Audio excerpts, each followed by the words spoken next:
Voy a cerrar mi cámara para que solamente quede la cámara de Alejandra y no haya ningún inconveniente y la presentación. También pues le damos el agradecimiento a Alejandra por acompañarnos en la sesión de hoy y esperemos que más compañeros se vayan conectando en el transcurso de la misma. Bueno, confírmenme si están viendo la presentación, chicos. Acá. ¿Sí la están viendo? Listo, listo, perfecto.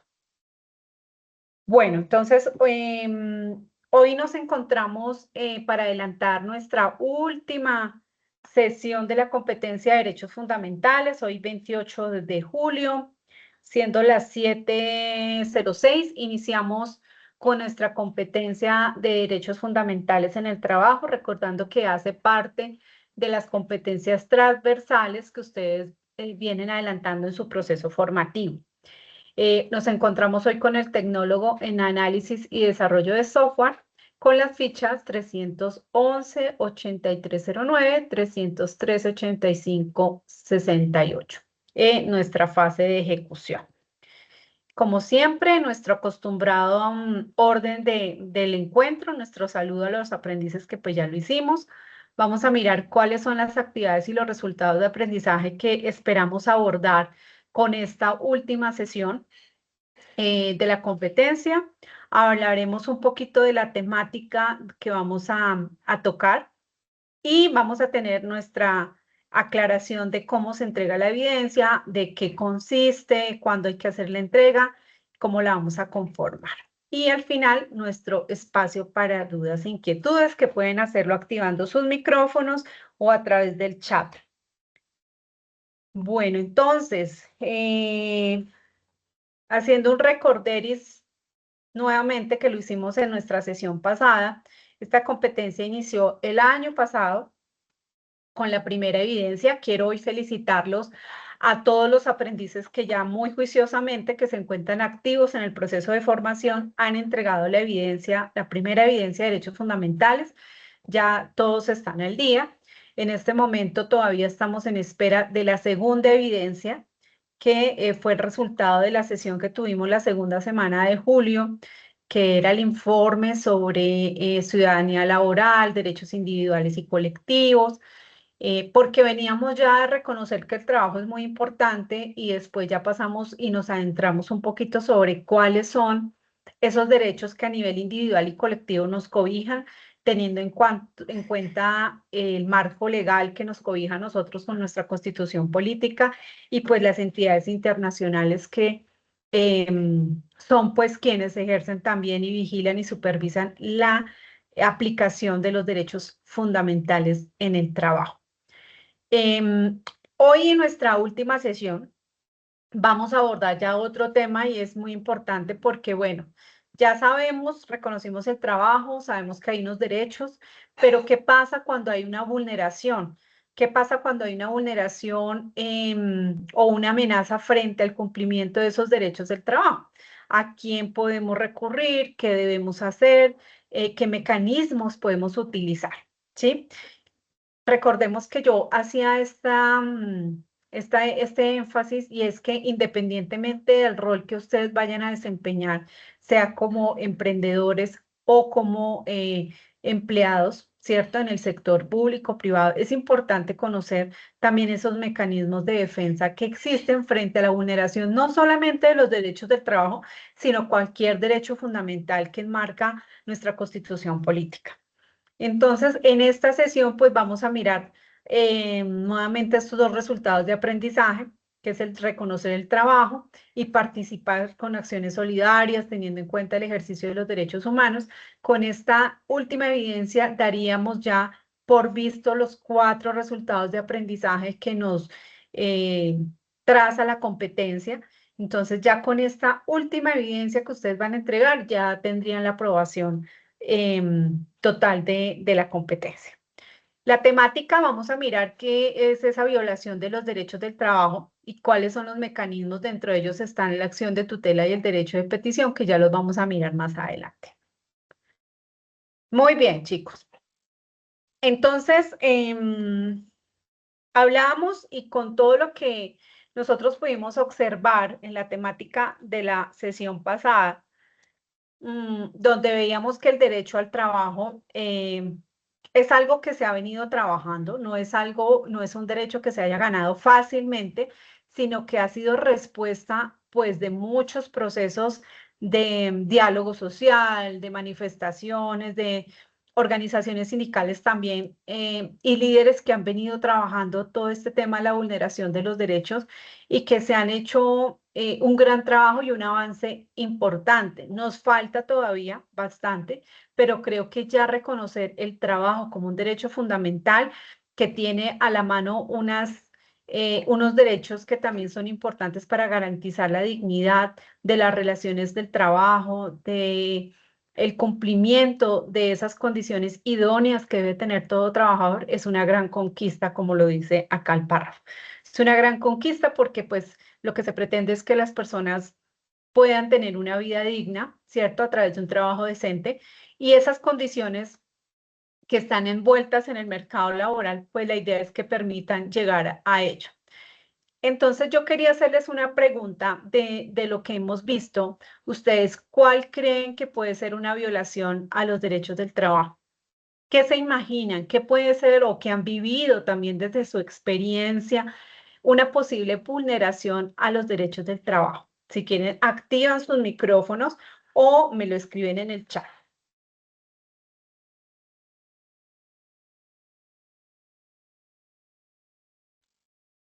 Profesora, Sí, Diego, te escuchamos. pues una posible vulneración es que, digamos, el jefe o líder del área te manden a, digamos, a otra área mm, sin tus elementos de dotación o que sea totalmente un riesgo, ya que quizás sea un área que no sea específica a tu rol, diría yo. Ujú. Muy bien, Diego. Algo muy importante tú tocas y es el tema de la seguridad y salud en el trabajo. Sí, y algo también que es muy delicado y es que dentro de las empresas existe algo que se llama el manual de funciones. En ese manual de funciones se especifica pues cuáles son esas tareas que yo debo asumir para ese cargo. De un momento a otro, pues no me pueden hacer un cambio sin consultármelo, ¿cierto? Porque pues yo firmé un contrato laboral que tiene unas condiciones claras de cuál es el trabajo que yo voy a desempeñar. Y grave más aún cuando de pronto me mandan algún cargo donde no tenga las protecciones necesarias o la dotación necesaria para desempeñar. Entonces, claramente sería una vulneración del derecho al trabajo, ¿cierto? Bueno, ¿cuál otro? Gracias, Diego. ¿Cuál otro?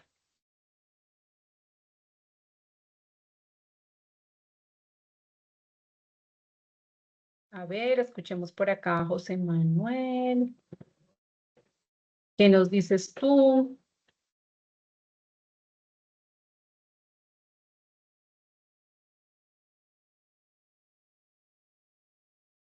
Vemos acá en el chat si alguien escribió algo. Bueno, ¿cuál otro podría ser una vulneración? Mm, ¿Será que el no pago de salarios, el no pago de seguridad social, de prestaciones sociales, podría ser una vulneración de derechos? ¿Qué creen ustedes? Un reconocimiento de horas extras podría ser una posible vulneración de derechos. Sí, Claro, sí, profesor. ¿cierto? Ujú. Sí, claro. Si no te reconocen las horas extras, que ahorita con la reforma laboral, recuerden que hubo una modificación en el reconocimiento de esas horas extras, pues si no hay un reconocimiento, claramente hay una vulneración. Si no nos pagan el salario, si nos exigen más de la jornada laboral, también hay que recordar que hay disminución en este momento de la jornada laboral, 42 horas, a partir del 15 de julio. Entonces, todos esos derechos nosotros tenemos que tenerlos muy claros porque frente a una situación de vulneración podemos utilizar algún mecanismo. Voy a presentarles un video para que miremos también cuál es otra entidad que se encarga precisamente de asesorarnos frente a esa vulneración. trabajado durante 4 años en una empresa privada recibiendo un salario de 2.500.000. ¿Sí lo escucharon? ¿Lo están escuchando? Sí. Sí, profe. Ay, gracias, gracias. Listo. Voy a ponerlo otra vez desde el comienzo. Juan ha trabajado durante 4 años en una empresa privada recibiendo un salario de 2.500.000 pesos por medio de un contrato a término indefinido. La empresa no le pagaba su pensión y ARL. Ante esta situación, Juan se acercó a la Dirección Territorial del Ministerio del Trabajo de la ciudad para dar a conocer su caso. El Ministerio del Trabajo realizó una inspección a la empresa y comprobó que estaba incumpliendo el pago a seguridad social de los trabajadores. El Ministerio del Trabajo impuso una multa y dio a conocer a los trabajadores los derechos laborales que tienen al prestar sus servicios a una organización. Las trabajadoras y trabajadores tienen derecho a un salario justo y equitativo, que debe ser suficiente para cubrir sus necesidades básicas y las de su familia. Derecho a la seguridad social. Esto incluye salud, pensión y riesgos laborales. Derecho a la estabilidad laboral. Significa que los trabajadores con contrato a término indefinido no pueden ser despedidos sin una causa justa. De lo contrario, tienen derecho a una indemnización. Derecho a la libertad sindical. Tienen derecho a afiliarse a un sindicato y participar en actividades sindicales, sin que esto afecte su relación laboral con el empleador. Derecho a la negociación colectiva. Este es un derecho que les permite negociar colectivamente con su empleador las condiciones laborales, salariales y de trabajo. Derecho a vacaciones remuneradas. Estas varían según la duración del contrato y la antigüedad en la empresa. Derecho a prestaciones sociales. Los empleadores tienen la obligación de pagar las prestaciones sociales a sus trabajadores. Estas incluyen el salario mínimo, horas extra, vacaciones, primas de servicio y las cesantías. Calzado y vestido de labor o dotación. Este es un pago en especie que el empleador hace al trabajador o trabajadora cada 4 meses y corresponde a un par de zapatos y un vestido completo adecuado a la tarea que desempeñe. Licencia de maternidad y paternidad. Es un tiempo de descanso al que tienen derecho las madres y padres trabajadores. Estimado trabajador, si sus derechos laborales están siendo vulnerados, no se quede callado. Acérquese a la Dirección Territorial de su ciudad o Inspección Municipal y presente su denuncia o queja. Un inspector del Trabajo y Seguridad Social adelantará una actuación administrativa por presunta violación a la normatividad laboral. Esta denuncia también puede tramitarse de manera virtual en la página web www.mintrabajo.gov.co seleccionando el enlace Erradicación de PQRSD.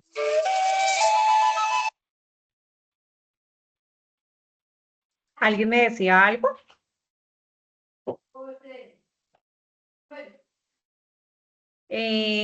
José Manuel, nos regalas aquí, creo que está activado tu micrófono, está activo tu micrófono. Ah, ok, listo. Bueno, entonces, importante también mirar que el Ministerio de Trabajo es esa entidad que se encarga en el caso de nuestro país de velar por esas relaciones laborales entre empresarios y trabajadores. Y es allí también donde nosotros podemos recurrir cuando haya una situación de inconformidad laboral. En cada ciudad hay una territorial que es una oficina que está dispuesta con profesionales, que en el caso del tema de trabajo, y allí se llaman profesionales inspectores, son los encargados de recepcionar esas posibles vulneraciones o inconformidades que pueden presentar los trabajadores. Entonces, en cualquier lugar de nuestro territorio donde estemos trabajando y de pronto seamos o veamos que hay una posible causal de incumplimiento por parte del empleador, nosotros podemos acercarnos. Es un servicio gratuito donde podemos pedir la asesoría frente a esa situación que se está presentando. Y ellos lo que hacen es verificar efectivamente, según el Código Sustantivo de Trabajo y la normatividad de nuestro país, si hay esa vulneración frente a algún derecho, entonces inmediatamente se llama a una conciliación, y si en esa conciliación no se llega a alguna conclusión, alguna negociación, pues lo que procede en la mayoría de casos ya son las demandas, ¿sí? Pero en primera instancia existe ese mecanismo que es importante que lo conozcamos. porque muchas veces no sabemos a dónde recurrir y venga, y es que me pasó esto, yo no sé si de pronto qué acciones, qué mecanismos, qué instrumentos puedo utilizar. Entonces el Ministerio de Trabajo nos da esa posibilidad a través de las territoriales que nosotros podamos acercarnos e interponer pues también esas situaciones y ponerlas en conocimiento y también validar muchas inquietudes o posibles dudas que tengamos frente al cumplimiento de los derechos del trabajo. ¿Listo? Importante tenerlo en claro. Muy bien. Así como está el ministerio en nuestro país y otros mecanismos que ya vamos a mirar más adelante, existen también entidades de orden internacional que se encargan precisamente de establecer las normas internacionales del trabajo. ¿Cuáles son esas normas? Pues esas pautas que les dan la línea a los países para poner esas políticas que ayuden pues al cumplimiento del trabajo en las condiciones idóneas, que no haya una vulneración, sino por el contrario siempre se garantice y prevaleza esa unidad, ese trabajo decente, digno que toda persona tiene derecho.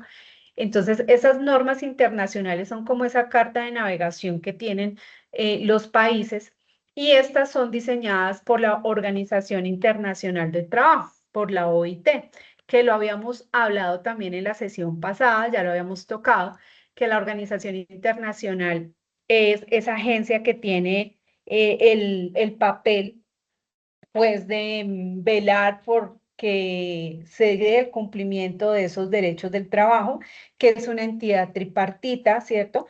Porque hace parte, tienen asiento allí no solamente la parte gubernamental, sino también representantes de los trabajadores y los empleadores.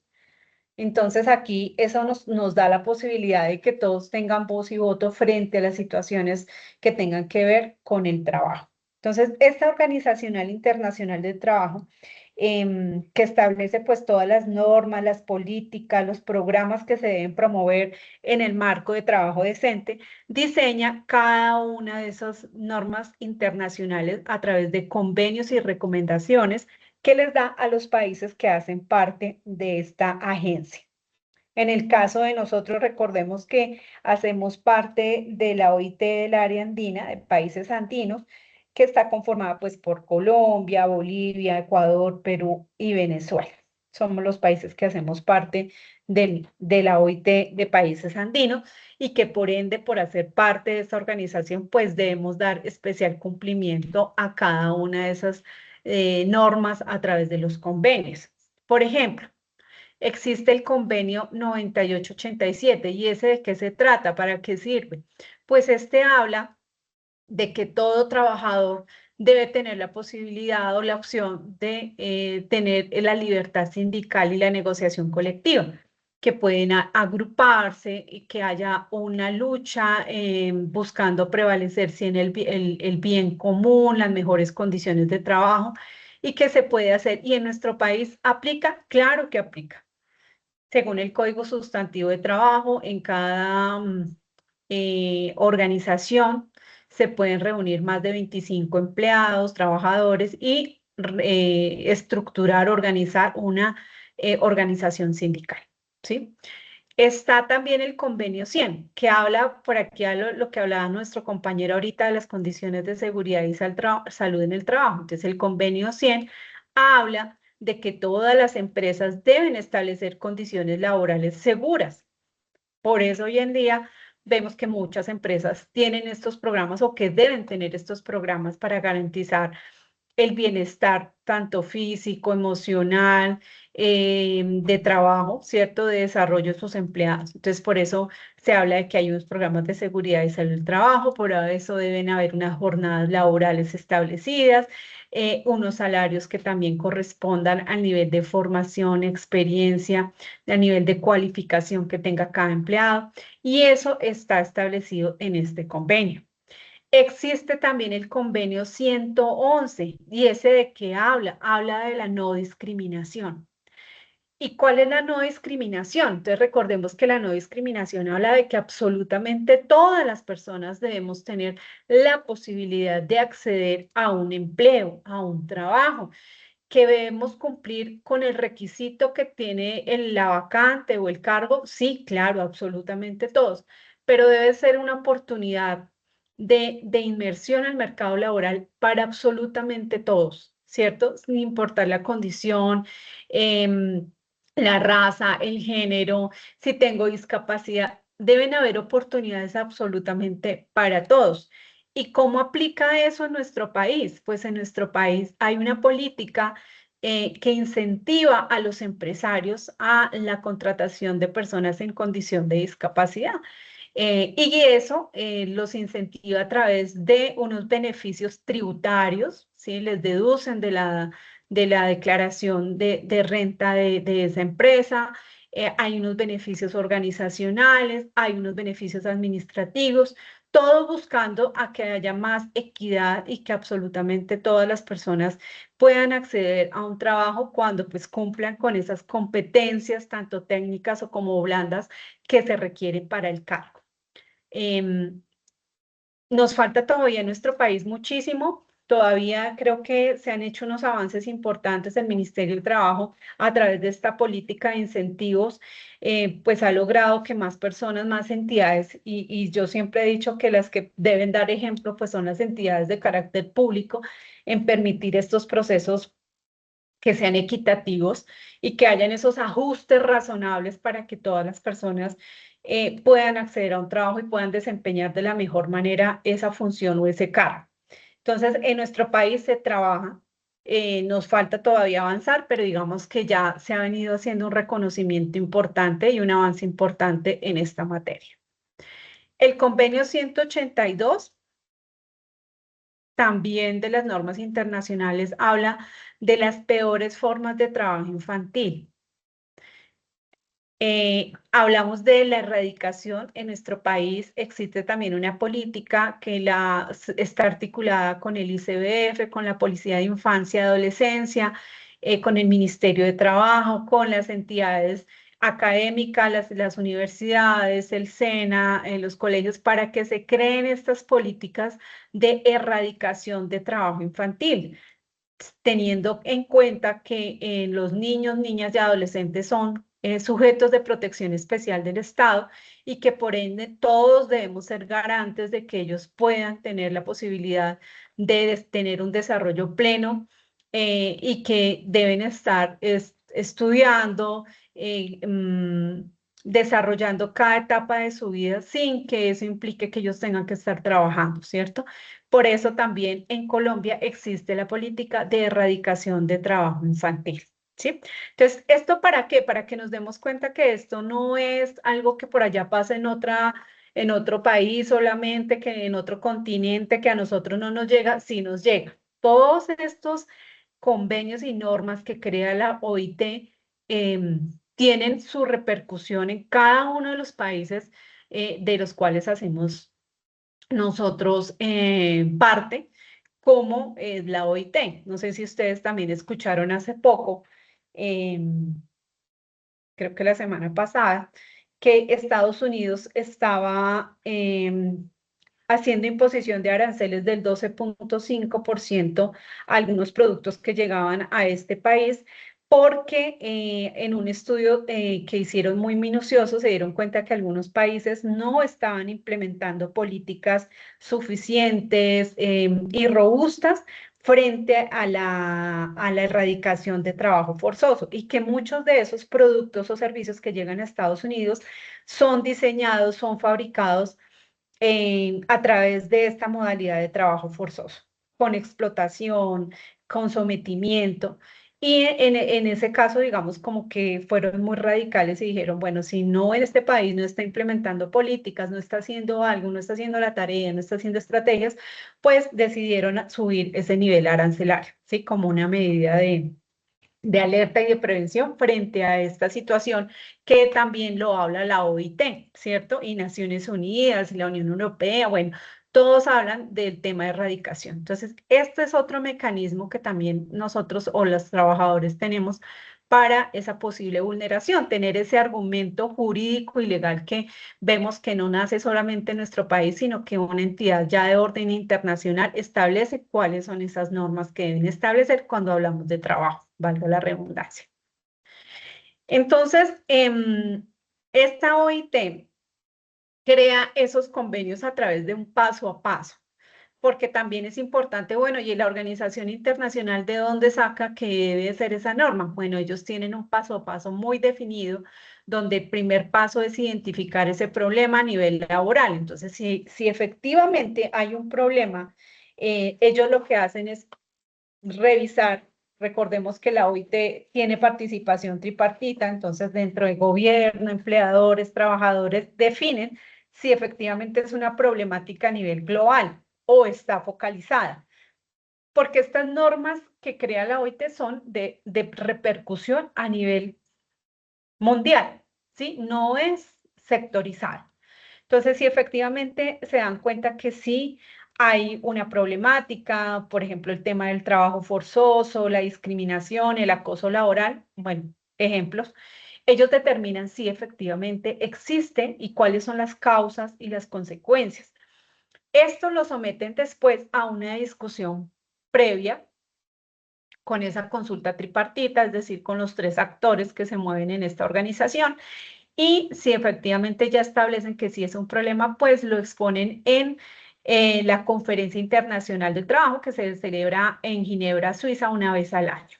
Y es allí en esa conferencia donde todos los actores y representantes pues votan porque se cree ese convenio y hacen la aprobación de que efectivamente es una problemática y que los países deben empezar a trabajar en crear políticas para poder erradicar, eliminar, contrarrestar esas repercusiones de ese posible problema. Los países que hacen parte de la OIT tienen la opción de ratificar que efectivamente esa norma es importante para nuestro país. Y cuando ellos ratifican, entonces están sometidos a que van a tener un seguimiento y una supervisión por parte de la OIT. Por ejemplo, este tema del trabajo a la no discriminación, donde haya una igualdad de condiciones para todos, pues la OIT cada rato está supervisando, vigilando, haciendo visita acá a nuestro país, reuniéndose con el ministerio para mirar, bueno, ustedes como gobierno, ¿qué están haciendo para poder hacer cumplimiento de esa norma internacional? ¿Sí? Es importante que nosotros lo sepamos porque muchas veces no tenemos el conocimiento amplio de dónde salen esas normas y fíjense que esto tiene una repercusión no solamente en nuestro país, sino que a nivel internacional. Bueno, muy bien. En nuestro país, ¿qué mecanismos podemos utilizar? ¿Qué pasa cuando hay una vulneración de los derechos en nuestro país? ¿Qué podemos hacer? Bueno, pues nuestra Constitución Política de Colombia habla de 2 mecanismos muy importantes que podemos utilizar frente a una posible vulneración de los derechos. Dentro de ellos, el primero que tenemos es el derecho de petición. Y este derecho de petición no solamente es un mecanismo de defensa, sino que también cuando hay una vulneración, este derecho de petición en la Constitución Política está establecido como un derecho fundamental. ¿Qué quiere decir eso? Pues que si yo paso un derecho de petición a la entidad X, a la empresa pública o privada, el derecho de petición, ¿qué finalidad tiene? Pues hacer una solicitud sobre alguna petición, queja o reclamo que yo quiera hacer, alguna información que quiera solicitar en una empresa. Bueno, si esa solicitud o ese derecho de petición no es contestado dentro de los términos que establece la ley, pues claramente hay una vulneración a un derecho. ¿Y qué pasa cuando hay una vulneración a un derecho? Ya más adelante les digo cuál mecanismo podemos utilizar. ¿Cuál otro mecanismo podemos utilizar? Entonces, este derecho de petición es un derecho fundamental. Recordemos que es importante, digamos, estos derechos fundamentales tienen una vigilancia y una observación de que deben ser totalmente, no pueden ser vulnerados, que son para todos los colombianos, para todas las colombianas y que absolutamente una vulneración es una falta muy grave para una entidad, tanto pública o privada, y que pues eso obedece también a algunas sanciones, no solamente disciplinarias, sino a procesos que pueden terminar pues en demandas. Entonces, Estos derechos de petición los pueden utilizar cualquier persona, general o particular, para obtener una pronta solución frente a una situación que se presente. Normalmente los términos de respuesta de los derechos de petición son 15 días hábiles para responderlo después de recibir la solicitud. Sin embargo, muchas entidades pueden tomarse otros 15 días para poder dar respuesta de fondo a esa solicitud que se está presentando, ¿sí? A veces pueden tardar hasta los 30 días. Y hoy en día muchas de las empresas utilizan a través de sus plataformas, medios tecnológicos o electrónicos, también la recepción de estos derechos de petición. Ya no hay necesidad de que tenga que ser el documento por escrito y llévelo y allá que le firmen el recibido y eso, no, sino que también se utilizan medios tecnológicos. Estos que se hacen a través de medios tecnológicos o electrónicos o por correo electrónico tienen el mismo trato, el mismo tratamiento en términos de tiempo de respuesta. Deben ser máximo 15 días hábiles. ¿Listo? Cualquier persona puede presentar el derecho de petición. ¿Sí? No necesitamos de un abogado para que no se haga el derecho de petición, sino cualquier persona puede solicitar alguna petición respetuosa a cualquier entidad pública o privada. El otro mecanismo que existe es la acción de tutela. Y ahorita yo les decía, esperen un momentico, ¿qué pasa cuando no me contestan un derecho de petición? Bueno, ahí viene. Como el derecho de petición es un derecho fundamental, cuando la empresa no me contesta el derecho de petición, pues como es derecho fundamental, vuelvo y reitero, es una clara violación a un derecho fundamental. Lo que procede en ese momento es interponer una acción de tutela, ¿sí? Porque como aquí lo dice, la acción de tutela es un mecanismo que tiene por objeto la protección, ojo, la protección de los derechos constitucionales fundamentales establecidos en nuestra Constitución política. Solamente en esos casos aplica el derecho de petición, perdón, la acción de tutela. Cuando hay una vulneración de un derecho fundamental, procede la acción de tutela. ¿Y para qué sirve esa acción de tutela? Pues en estos casos la acción de tutela es un mecanismo que se utiliza porque tiene pronta respuesta, ¿sí? Según nuestra Constitución política, pues no se puede tardar más de 10 días en darle solución de fondo o respuesta a esa acción de tutela cuando el juez ya determina que es procedente, ¿sí? Porque también es importante eso. Saber cuáles son los derechos fundamentales cuando ustedes vayan a elaborar una acción de tutela, saber si efectivamente eso que estamos interponiendo, si hay una clara violación a un derecho fundamental. Si no lo hay, pues ¿qué va a pasar? Pues el juez va a decir que esa tutela no procede, ¿sí? No todas las vulneraciones hacen parte de los derechos fundamentales. Ay, es que no me dieron un permiso en el trabajo. Yo pedí un permiso, no, pues no es un derecho fundamental. Derecho fundamental sería que yo cumplía con los requisitos de un cargo y no me lo dieron. Yo pasé todo el proceso de selección y contrataron a otra persona, por ejemplo. ¿Sí? Sabiendo que yo ya tenía todo mi proceso, ya había surtido todo mi proceso, ya había llegado al punto de firmar el contrato, pero sin embargo se lo dieron a otra persona. O sea, hay una clara violación de un derecho fundamental que es el trabajo, ¿sí? Entonces, no todo aplica para una acción de tutela y eso es importante que siempre lo tengamos muy en claro. ¿Ante quién se interpone una acción de tutela? La acción de tutela se interpone siempre ante un juez y tampoco necesita abogado. ¿Sí? Cualquier persona puede elaborar una acción de tutela, estructurarla. Eso sí es muy importante a la hora de realizar esa acción de tutela, pues que esté muy bien estructurada, muy bien fundamentada, porque de eso depende que pues el juez admita la acción de tutela o la devuelva y diga no, no procede. ¿Sí? Entonces, tener en cuenta, por ejemplo, si es porque no me contestaron un derecho de petición, pues bueno, yo ahí tengo la constancia, el correo de que yo erradiqué ese derecho de petición y no me lo contestaron, esa es una prueba, ¿sí?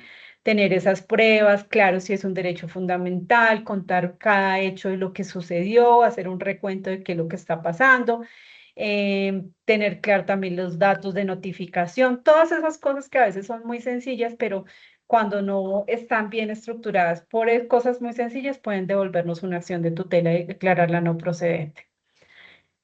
La acción de tutela también no solamente debe ser escrita, sino que hay algunos casos especiales donde el juez está obligado en recibirla verbalmente. ¿Cuáles son esos casos? Cuando la persona no sabe escribir. Entonces, no, es que no se escribe, no le puedo recibir la acción de tutela. No, señor, debe recibirla de forma verbal. Cuando es menor de edad, aunque los menores de edad, casi siempre la persona que tiene su patria potestad, la tutela, los padres, bueno, son los que interponen, pero a veces ellos son también, los menores son víctimas, pues, de esa persona que tienen presente, de pronto hay una vulneración de derechos por parte del cuidador. El menor puede acercarse a interponer también de forma verbal la acción de tutela y cuando exista una urgencia manifiesta de protección inmediata.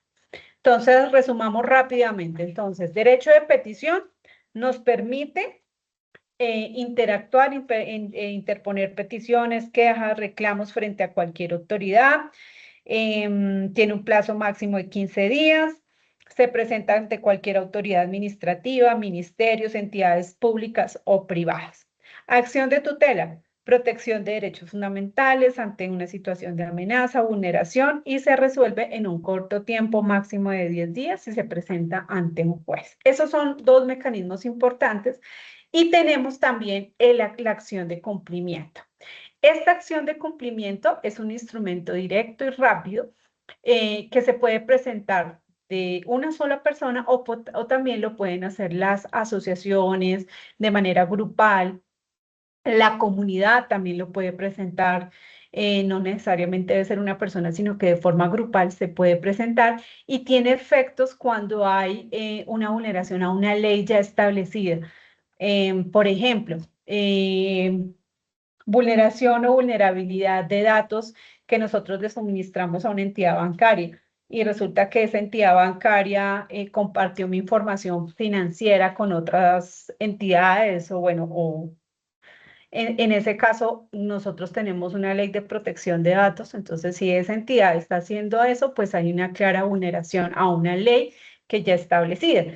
En estos casos, pues se presenta la queja ante la entidad y ya la entidad empieza a adelantar toda la investigación para, pues, poner las sanciones disciplinarias que haya lugar, por ejemplo, suspensión o despido, según lo que corresponda. Entonces, esa es otra, no es tan común, pero también existe ese mecanismo. ¿Listo? Entonces, esos son los tres más comunes que se utilizan. Ahora vamos a pasar a mirar cuál es nuestra evidencia que vamos a entregar. Esta evidencia es una evidencia muy sencilla, chicos. Realmente es no tiene ningún nivel de complejidad, pero sí necesito que haya pues el nivel de compromiso de cada uno de ustedes para que la podamos realizar de una forma acertada, comprometida y responsable. ¿Por qué digo esto?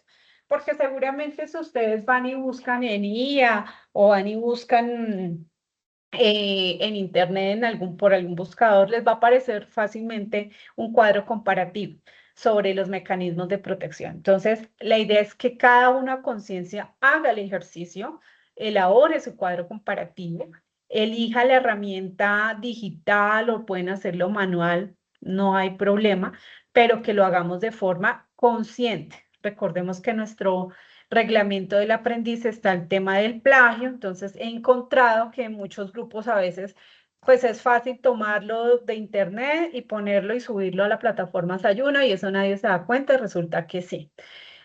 Ya hay mecanismos para darnos cuenta cuando hay plagio, entonces la idea es evitarnos esos dolores de cabeza, que cada uno investigue. El material formativo está en Sayuna, ahí hay mucha información, también en lo que acabamos de decir, también les entregué mucha información para elaborar el cuadro comparativo. Este cuadro comparativo solamente vamos a hablar en este cuadro comparativo de dos mecanismos de protección. ¿Cuáles mecanismos de protección? Acción de tutela y derecho de petición. Entonces vamos a elaborar el cuadro comparativo sobre la acción de tutela y derecho de petición. ¿Y qué debe ir en ese cuadro comparativo? Pues cuáles son las características, cuándo aplica el uno y el otro. Vamos a dar un ejemplo para el derecho de petición y la acción de tutela. Y vamos a elaborar un trabajo pues que esté a nivel que nosotros estamos formando, ¿no es cierto? En un nivel tecnológico. Entonces, con una portada, con una introducción y con unas conclusiones.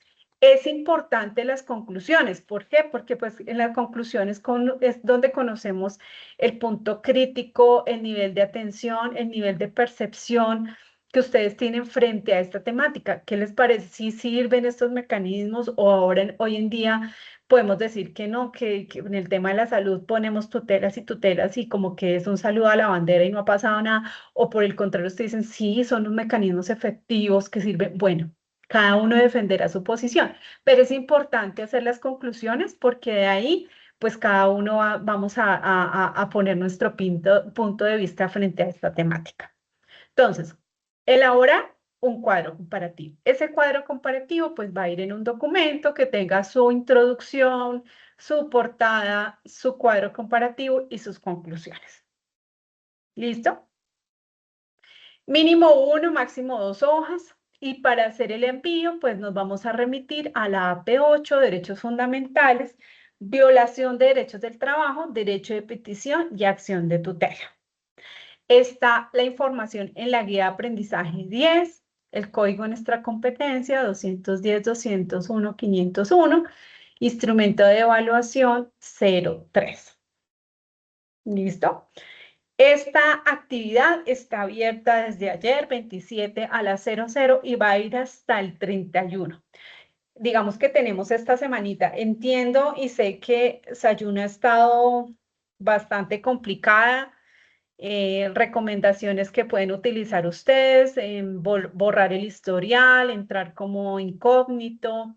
Bueno, a nosotros también nos ha tocado de mil maneras tratar de gestionar el tema de poderles calificar y retroalimentar las evidencias, tratar de ingresar o bien tempranito en la mañana, que a esa hora está como funcionando, o a veces al mediodía también funciona bien, para que puedan hacer el cargue de sus evidencias. Y las personas que deben la anterior, para que por favor también hagan el entrega. Ustedes saben que ya están también en recta final. Esta competencia ya también se termina con esta evidencia, entonces no se dejen acumular, traten de sacarla pues de aquí al viernes o máximo el fin de semana. No tiene ningún nivel de complejidad, es muy fácil de hacer, pero pues sí necesitamos ese nivel de responsabilidad y compromiso de cada uno de ustedes. Aquí nuevamente les traigo como el pantallazo para que nos ubiquemos un poquito donde estamos, actividad de proyecto 8. Vamos a donde dicen guías, evidencias guía 10, AP8.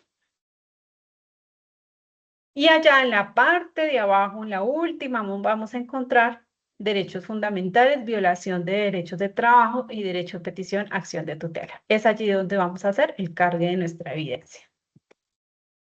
Damos clic, allá encontramos el instrumento de evaluación, cuadro comparativo, y ahí ustedes lo van a cargar. Incluso en el instrumento de evaluación, si ustedes lo descargan, creo que no se lo traje, no.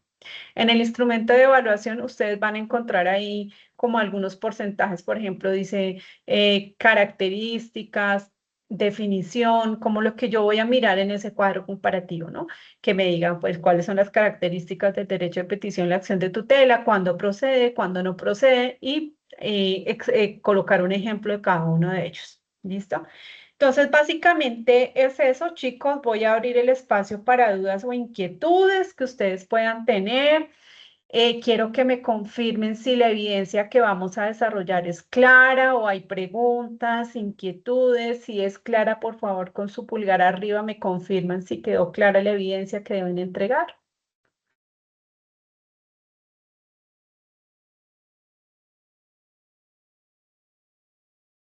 Gracias, Vanessa. Perfecto.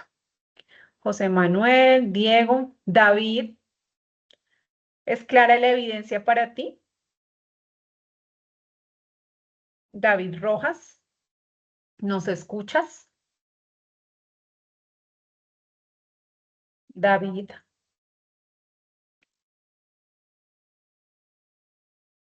no lo escuchamos.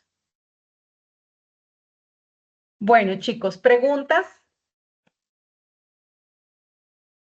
¿Inquietudes? ¿Ninguna? ¿Todo quedó clarísimo? Vanessa, si de pronto tienes alguna pregunta.